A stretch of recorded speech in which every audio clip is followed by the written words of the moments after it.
nos encontramos que cada día nos tenemos que enfrentar a un gran volumen de información que no sabemos gestionar. Y además era el hándicap de que mucha de esta información, pues muchas veces es falsa. Entonces, Alberto, ¿podemos afirmar que vivimos desinformados porque no sabemos qué información escoger o porque la información que consumimos en muchos casos es mentira? Bueno, yo diría que por todo eso y además porque en muchas ocasiones creemos lo que nos conviene creer. También hay ahí un, digamos, un sesgo de confirmación que también juega su papel dentro de todo esto. O sea, existe, a mí siempre me gusta plantear el problema como algo que tiene dos caras y es bidireccional. Es verdad que existen intereses por generar desinformación, pero también existen usuarios, usuarias que a los que, digamos, les viene bien para reforzar sus propios prejuicios y en algunos casos, incluso a sabiendas de que esa información puede ser errónea, pues la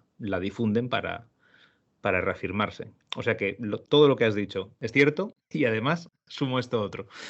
¿Y qué podemos hacer nosotros sin tener una información amplia en todo? Porque no se puede. ¿El Ujú. ciudadano de a pie tiene algún tipo de herramienta para poder saber cuándo una información es falsa o no? Bien, yo diría, sí, en realidad tiene varias. Lo que pasa es que, como todo lo bueno en la vida, pues cuesta. No cuesta dinero, pero cuesta tiempo. Y es verdad que uno no se puede pasar la vida verificando toda la información que le llega, pero tampoco tiene obligación de compartirla. O sea que yo diría que el primer paso sería ser conscientes del problema, ser conscientes de que de todo lo que me llega, cada vez hay una proporción mayor de cosas que quizá no sean ciertas y que quizá me está llegando no con mala intención, perdón, por parte de quien me lo envía, sino con el convencimiento quizás, pues estoy pensando ahora mismo en un grupo de WhatsApp familiar. Pues no es que te quieran engañar, pero en muchas ocasiones te lo están enviando pensando que es algo bueno para ti sin haber parado a reflexionar. Entonces, primero, ser conscientes del problema y segundo, ser cautos, pararse y pensar. Y con esto lo que quiero decir es que lo primero es no compartir directamente. Por esto decía que, vale, pues quizás uno no pueda verificar todo lo que le llega. Sería una vida insufrible, creo.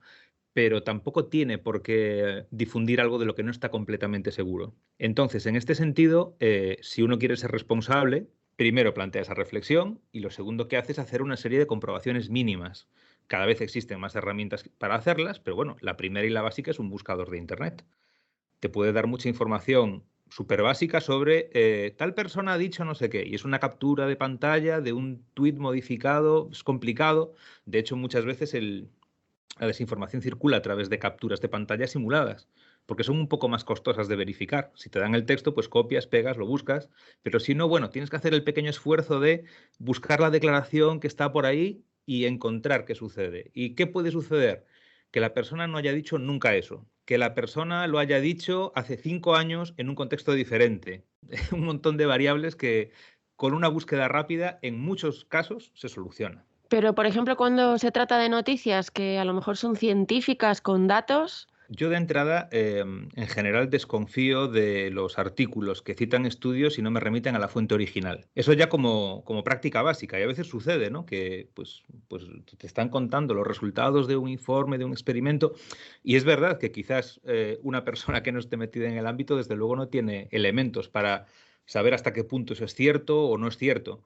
Pero primero, el hecho de que existan ciertas pistas o ciertos indicios de credibilidad, como pueden ser referencias a otras webs, referencias a la publicación del artículo original, que tú puedas verificar, no sé, que los investigadores que se citan pues llevan tiempo trabajando en ello, no sé, una serie de cosas que quizás la gente de a pie puede hacer en este sentido y que es verdad que, no sé, pues creo que ayer salía la noticia de que se ha descubierto, aunque quizás yo tampoco diría se ha descubierto, pero bueno, hay un estudio en el que han salido unos resultados que dicen que es muy probable que el virus de la enfermedad del beso, creo que es, tenga ¿Mm? relación con. Entonces, claro, realmente ahí los periodistas a la hora de titular tienen una responsabilidad muy grande, porque es probable que el artículo, perdón, no establezco una relación causa-efecto completamente absoluta, directa, inequívoca, pues estoy simplemente poniendo un caso en el que la manera que tú tienes de abordar el tema puede hacer que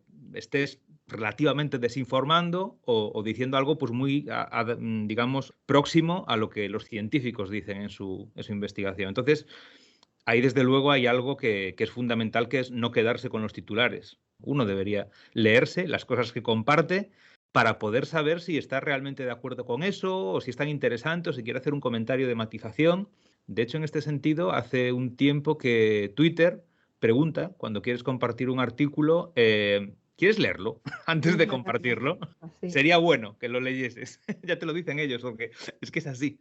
Y sucede muchas veces, lamentablemente sucede muchas veces que con la intención de generar un titular que sea atractivo, pues uno incurre en, no sé, sensacionalismo o imprecisión o que después uno se lee el artículo y la persona a lo mejor no hizo ese entrencobillado literal en sus declaraciones o se matiza lo que se dice en el titular. Sí. Y al hilo justamente de lo que has dicho, los periodistas tienen una responsabilidad, pero es que ahora el problema es que la gente se ha convertido también en periodistas.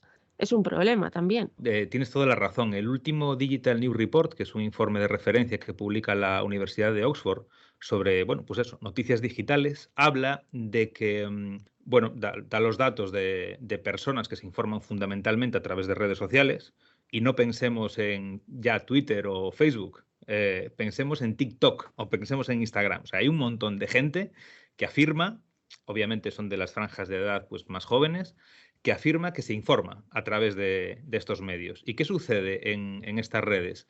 Pues que afirman que en muchos casos lo hacen a través de influencers.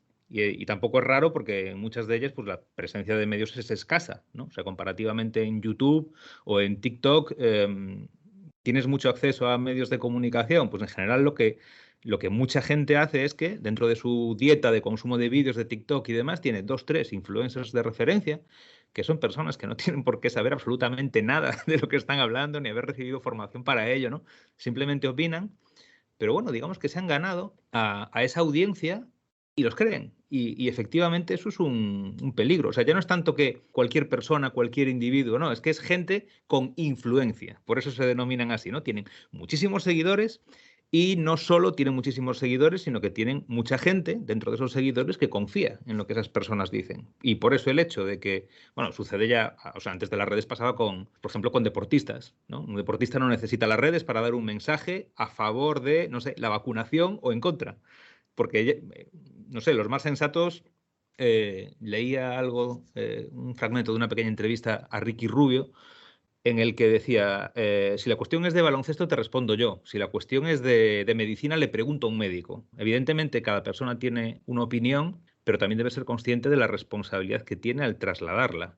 Y efectivamente, pues dentro de la parte negativa de las redes sociales, eso es muy horizontal, sin ningún tipo de filtro. Que bueno, también diría otra cosa, la parte quizás positiva, estoy pensando ahora en Twitter, ¿no? De que alguien diga una barbaridad, es que es fácil que alguien responda a esa barbaridad con la versión contraria o Sí, alternativa. pero es lo Entonces, que tú dices, que al final tú te vas a quedar con lo que quieres, sí, con lo que te claro. confirma a ti mismo la opinión, con lo cual, Eso es así, eso es una realidad y es algo que está totalmente estudiado, ya no solo desde el ámbito de la psicología por lo de los sesgos, sino posteriormente en investigaciones sobre exposición a desinformación y demás. Uno tiene la predisposición a darle la razón a aquel punto de vista que coincide con el el suyo, tuyo. claro que sí. Y eso es complicado, quiero decir, complicado para uno salir de esa dinámica. Ser consciente, antes decía que era muy importante ser consciente de que existe desinformación y de que puede llegar a mí mucha desinformación. Pues de la misma manera diría que es importante ser consciente en cierta medida de los sesgos cognitivos que tenemos y que en muchos casos son fantásticos porque son atajos mentales, ¿no? Están ahí de manera evolutiva para ayudarnos a hacer cosas, pero también son pequeñas trampas y que hacen que nuestra visión de la realidad pueda ser sesgada incluso. Y hablando de responsabilidades y de influencers, entiendo yo, no sé muy bien cómo van, pero si esos influencers, yo creo que si no lograran vivir de ello, también lograríamos un paso más. Estamos hablando de responsabilidades, hemos hablado de la responsabilidad del periodista de simplificar determinados titulares para lograr enganchar al público y que se lean o no. Lo que viene a continuación, que a nosotros aquí nos ha pasado muchas veces hablando de investigaciones relativas a tumores, etcétera, nos hemos encontrado con simplificaciones de El CLPU investiga para curar el cáncer. Oiga usted, no, aquí en Salamanca hay un centro de investigación del cáncer, nosotros decimos otras cosas.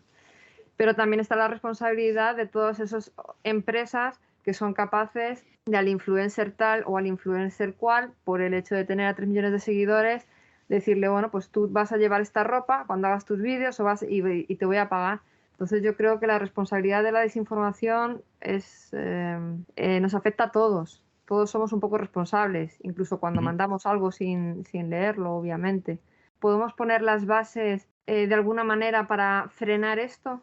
Bien, claro, el problema, efectivamente, como dices, afecta a toda la sociedad y tiene muchas aristas, obviamente es poliédrico, entonces las actuaciones necesariamente son también así. Hay una parte que tiene que ver con el individuo y que, digamos, sintetizaría en mejorar nuestra competencia digital y mediática, mejorar la alfabetización y mejorar la competencia de las personas, mejorar la formación. Está también la labor, por ejemplo, que realizan los fact-checkers, los verificadores de datos, todas estas entidades periodísticas que han surgido y que basan su actividad en someter a contraste pues, afirmaciones públicas sobre datos, sobre cifras, sobre legislación, sobre cualquier cosa que exista. Sí, pero volvemos a un poco al punto de partida, es creerte a un tercero de que lo que te está diciendo o verificando es cierto. Quiero decir que ahí también pueden jugar muchísimos intereses a la hora de estas herramientas que yo las llamo un poco de auditoría, ¿no? De decirte, pues sí, esta noticia está verificada por esto. Esto es como la estadística, yo lo veo igual. En la estadística Bueno, los números se pueden pintar de muchos colores. Los números son números, pero los puedes presentar, vamos a decir presentar, los puedes presentar de muchas maneras. Ya es que a mí esto me parecen auditorías que, bueno, tú te las crees, pues porque te la dices que te las crees, pero ¿quién te dice que esta herramienta no tiene también sus intereses detrás y te está presentando las cosas de una manera determinada? evidentemente uno no puede, digamos, creer sin más a un medio que dice que es fact-checker, porque efectivamente pues, tendrá sus intereses detrás. Entonces, por ejemplo, en mi caso, centramos nuestra investigación dentro del proyecto de narrativas digitales contra la desinformación en los fact-checkers que están asociados a IFCN. IFCN es la International Fact-Checking Network, fue creada por el Poynter Institute sobre 2015, si no me falla la memoria. Y la manera que tienen de funcionar es la siguiente, la explico brevemente. Es una entidad que intenta apoyar a las iniciativas de verificación de datos de todo el mundo. Uno solicita adherirse y lo hace voluntariamente. Y si se adhiere a un código de conducta. Dentro de ese código hay cuestiones relacionadas con que la financiación del medio sea totalmente transparente. ¿Quién está ahí poniendo el dinero detrás y a qué intereses puede servir? Los miembros del staff. Que se verifique por igual y con la misma intensidad y con las mismas herramientas a todo el espectro político. O sea, no vale que seas un cazador de bulos de la izquierda o de la derecha. Tienes que verificar a todos, digamos. La transparencia de las fuentes. Bueno, una serie de elementos que dan una cierta garantía. Las solicitudes son evaluadas anualmente por un experto independiente, que habitualmente son profesores universitarios. Por ejemplo, en el caso de España, una persona que ha evaluado varios de ellos es Ramón Salaverría, de la Universidad de Navarra. Y lo que hace es, digamos, hacer una auditoría de la documentación que ha enviado para adherirse al código y decir en qué medida lo cumple o no lo cumple. Y esa renovación sucede anualmente. Entonces, admitiendo que ningún sistema será completamente perfecto, a mí eso en particular me da ciertas garantías. Y efectivamente puede existir, y ha existido ya, digamos, el intento de disfrazar como fact-checking algo que no lo es en absoluto. Estoy recordando ahora mismo, creo que fue en las últimas elecciones del Reino Unido, uno de los partidos en Twitter adoptó para el debate político el nombre de pues, fact-check no sé cuántos. Y hacían una especie de fact-checking de su rival, sin más. Bueno, no está mal, pero no puedes venderte como fact-checker si solo estás controlando a uno de los que están hablando ahí. Son una herramienta más y tampoco digo que uno deba guiarse con fe ciega por cualquier fact-checker. Tiene varios para leer y en general lo que debe haber en una información o en un artículo de fact-checking es un enlace a los datos de los que está hablando ese artículo.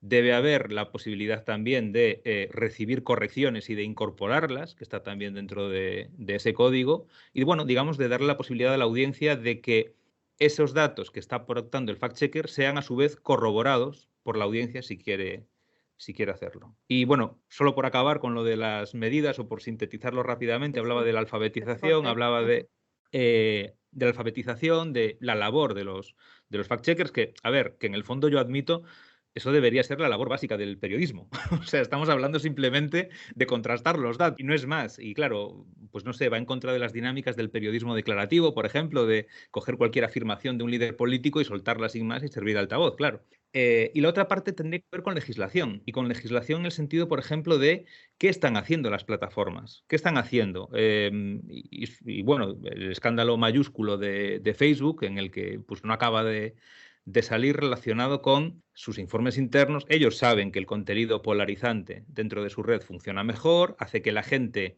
esté más tiempo en su plataforma, que interactúe más dentro de su plataforma, se benefician económicamente, que era algo que tú apuntabas con respecto, por ejemplo, a los influencers, ¿no? O sea, hay dinero detrás de ello y, por lo tanto, ¿en manos de quién dejamos la decisión sobre esto? Mark Zuckerberg, sin más.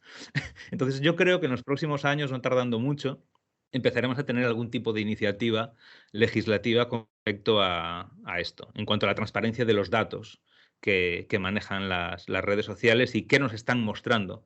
Porque eso es uno de los problemas. O sea, digamos, no es un espacio totalmente horizontal. Dentro de Facebook, por ejemplo, aproximadamente un 54% de lo que aparece en tu feed es contenido de tus contactos y amigos.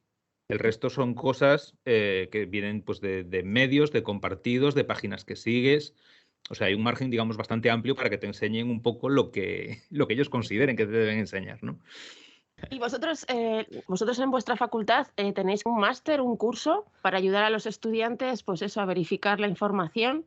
Bien, claro, estaba pensando ahora que hablabas del máster en medios sociales que tenemos, pero esto de que comentas concretamente es un proyecto de aprendizaje-servicio que desarrollo dentro de una de las asignaturas que imparto, que es comunicación televisiva. Y lo que hacemos es trabajar con una ONG que es Ecos do Sur. Digamos, centra su actividad fundamentalmente en temas de inmigración, pero en los últimos años lleva trabajando también en contra de la desinformación. Ellos comentaban que el motivo que los llevó como transición casi natural era que, pues una vez que, o sea, dentro de toda la problemática que se puede encontrar una persona migrante cuando llega a España, está también la de la estigmatización a través de desinformación. Entonces, bueno, y lo que hacemos dentro de la asignatura es que, vale, es comunicación televisiva, obviamente esto ya ha ido a comunicación audiovisual en redes sociales. Entonces, lo que se les plantea dentro de la asignatura es que su trabajo práctico, que es la creación de piezas audiovisuales, sea en relación a la desinformación. Entonces, al alumnado se le plantea el problema de la desinformación desde una perspectiva amplia, se le habla de que hay, por ejemplo, ciertos colectivos que son especialmente atacados, ciertas temáticas que son especialmente susceptibles. Entonces, lo que hacen ellos es una tarea de investigar un poco más sobre el tema concreto que a ellos les interese y crear piezas para tratar de, digamos, romper los mitos, los tabús, la desinformación en definitiva que pueda haber sobre esto. De manera que hay alumnado que trabaja netamente sobre, no sé, tips o herramientas para verificar cosas que te llegan por WhatsApp, sin más. Pero hay otra gente, estoy pensando en el curso pasado, por ejemplo, hubo un volumen bastante importante de alumnado que eligió el tema de la salud mental. Los bulos sobre salud son recurrentes, con la COVID los hemos experimentado al máximo. Y bueno, dentro de ese intento de que busquen un tema que a ellos les interese dentro del abanico, pues el hecho de que muchos hablasen de salud mental también es como un poco termómetro dentro de lo limitado que puede ser la muestra de las preocupaciones del alumnado. Pues hay cuestiones de, no sé, de educación sexual, de hábitos de vida saludables, de desmontar a influencers de estos que no tienen ni idea de un tema particular. Entonces, la actividad funciona bien porque de repente profundizan en temas, o sea, primero, son conscientes digamos, del peligro de la desinformación y de los problemas que genera. Segundo, aprenden sobre el tema que eligen. Y bueno, ya en última instancia, pues obviamente desarrollan las competencias propias de la asignatura, que es de lo que se trata también, ¿no? O sea que yo diría que es una actividad francamente enriquecedora. Y me hace gracia que hablamos de la infodemia como la cantidad de información que recibimos y decimos que la manera para luchar contra la desinformación es dar información. Es volver a alimentar otra vez el canal de la información y volvemos a lo mismo. o así lo veo yo, es que en este sentido mi reflexión es que no sé hasta qué punto esa podría ser o no la solución. ¿Qué efectividad o eficacia puede tener eso? Yo diría, claro, o sea, es lógico verlo como más información, pero yo diría que es más una cuestión de selección y de mejor información. Hablaba antes de la importancia de la competencia digital y un elemento clave es la selección de la información que nos llega. Los procesos de filtrado, que algunos pueden ser automáticos ya, y el resto ya implican nuestro juicio, nuestra valoración. O sea, yo creo que lo que nos lleva realmente es a tener herramientas para descartar quizás algunas fuentes de información, y es conocido que hay, iba a decir medios, pero bueno, pseudomedios, ¿no? O sea, un blog que lleva una persona que se vende como un periódico, que tiene apariencia de un periódico y que tuitea noticias. Que lo que hace, digamos, la formación o la alfabetización, que en principio puede ser, vale, más canales, es poner negro sobre blanco. Mira, hay estos sitios de los que, bueno, tú fíjate si quieres, pero que sepas que no es un medio de comunicación, ni muchísimo menos. O sea, para mí el proceso quizás puede entenderse inicialmente como, vale, pues es más gente enviando información, pero yo creo que en última instancia, al cabo de de poco tiempo de rodaje, eso lo que hace realmente es reducirlo un poco y permitir que, como creo que cualquiera de nosotros en nuestra vida, aunque sigamos a mucha gente, por ejemplo, en redes sociales, sabemos que hay 2, 3 especialistas en un tema particular que por la trayectoria que tienen, por todo lo que le hemos leído, para nosotros son de referencia. Y eso no quiere decir que sean infalibles, pero les vamos a dejar quizás un poco más de manga ancha a la hora de recibir o ser un poco, no sé, fiarnos más por esa trayectoria precedente. Que bueno, insisto, no implica que alguien sea infalible, ni porque sea, a veces también sucede, ¿no? Que le atribuimos digamos, un conocimiento de absolutamente todo a personas que quizás sean especialistas en una materia y que por eso son conocidos y creíbles, ¿no? Pero no implica que tengan que saber de absolutamente todo. Es algo que también vimos durante la pandemia, ¿no? Mucha gente especialista en ámbitos concretos y muy buenos profesionales en lo suyo, pero que quizás a la hora de intentar aplicar sus conocimientos a otros ámbitos, pues no lo hacían con tanta precisión, fiabilidad. Para mí el proceso lleva a, digamos, descartar cosas que cuando me llegue una captura sin el nombre del medio, sin la fecha, de entrada ya voy a desconfiar. No lo sé, no lo sé. Si apuntas a determinadas páginas o cosas concretas y intentas que la persona que te esté viendo tenga la capacidad de ver con tus ojos, como estás diciendo, de darse cuenta de que no viene el nombre del medio o de que no hay una referencia a la publicación original. Es decir, eso sí son herramientas, le estás dando herramientas para que desarrolle ese pensamiento crítico en la medida en que no se confíe de todo. Pero cuando hablamos de generar contenidos contra determinados mitos, sean los que fuere, yo vuelvo a lo mismo. Estás dando lo que es un contenido, una información que puede ser A o puede ser B y que no es más que más información que tu usuario va a desechar o no, volvemos otra vez, en función de si le mola y va en la línea con lo suyo. No sé si... Obviamente uno puede decidir no confiar en los expertos, no vacunarse y no hacer absolutamente nada de lo que recomienda el sentido común, pero estoy pensando ahora en un ejemplo sencillo. Pues a veces cuando me llega algún contenido dudoso, sé que hay un par de sitios donde puedo buscar si eso ha sido desmentido. Entonces ya no estoy hablando, y no estoy hablando necesariamente de decir, no, es que voy a mi fact-checker de cabecera en el que confío, que también sería legítimo, y veo que cuentan sobre este tema. Sino que incluso Google tiene como una sección en el motor de búsqueda para ver si algo ha sido desmentido. Es verdad que todos esos contenidos que aparecen ahí han tenido que ser generados, pero también es verdad que no tengo que buscar por todo Internet. Entonces, frente a todo ese mare magnum de información que puede ser una búsqueda, confronto lo de tener, sí, por confianza, quizás 2, 3 checkers de referencia en los que confías, o hacer esta búsqueda concreta dentro de Google, y claro, inevitablemente tengo que pensar que en realidad se reduce, porque lo que estoy haciendo es descartar.